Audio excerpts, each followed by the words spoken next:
સુરત જિલ્લામાં પાવર ગ્રીડની કામગીરીની સામે વિરોધ કરવામાં આવ્યો છે। સુરત જિલ્લા ખેડૂત સમાજ દ્વારા આ વિરોધ પ્રદર્શન કરવામાં આવ્યું છે। તો પાવર ગ્રીડની કામગીરીને લઈ અને ખેડૂતો લડી લેવાના મૂડમાં મોટી સંખ્યામાં ખેડૂતો કલેક્ટર કચેરી પહોંચ્યા। પાવર ગ્રીડ કંપનીની કામગીરીની સામે કલેક્ટરને રજૂઆત કરવામાં આવી। ખેડૂતો દ્વારા નિયમોનું સરેઆમ ઉલ્લંઘન કરી પાવર ગ્રીડ કંપની ખેતરમાંથી વીજ લાઇન નાખી રહી છે। ખેડૂતોને નોટિસ આપ્યા વગર આ કામગીરી કરવામાં આવી રહી હોવાનું ખેડૂતોનું કહેવું છે।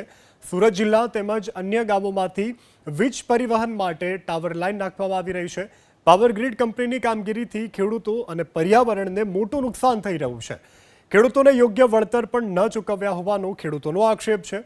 કાયદાનું સરેઆમ ઉલ્લંઘન કરી અને ખાવડાથી નવસારી 765 કેવીની વીજ પરિવહનની લાઇન નાખવામાં આવી રહી છે, જેનો ખેડૂતો વિરોધ કરી રહ્યા છે। આજે જિલ્લા મેજિસ્ટ્રેટ સુરતે ખેડૂતોને નોટિસ આપી હતી 4 જુલાઈ 2024ના રોજ 3 વાગે હાજર થવા માટે। એના અનુસંધાનમાં સર્વ ખેડૂતો જેમને નોટિસ મળી છે એ લોકો અને એમની સાથે સમર્થન રૂપે આખા જિલ્લામાંથી ગામે ગામથી ખેડૂતો આવ્યા છે કે તમારી સાથે જો અન્યાય થતો હોય તો અમે ઘરે નહીં બેસી રહીએ એમ કરીને પોતાનું સંગઠન અને સંગઠનની તાકાત બતાવવા માટે આ બધા ખેડૂતો અહીંયા ભેગા થયા છીએ। જિલ્લા મેજિસ્ટ્રેટને અમે રજૂઆતો કરી છે। ભૂતકાળમાં પણ અમે મિટિંગ કરીને જણાવ્યું છે કે જે રીતના પાવર ગ્રીડના અધિકારીઓ નોટિસ આપ્યા વગર ગેરકાયદેસર બિલકુલ પ્રક્રિયાથી વિરુદ્ધ જે લોકોનો એસઓપી છે એસઓપીથી તદ્દન વિરુદ્ધ જઈને જે રીતના ખેડૂતોના ખેતરમાં થાંભલા ઊભા કર્યા છે એની પર એક્શન લેવામાં આવે।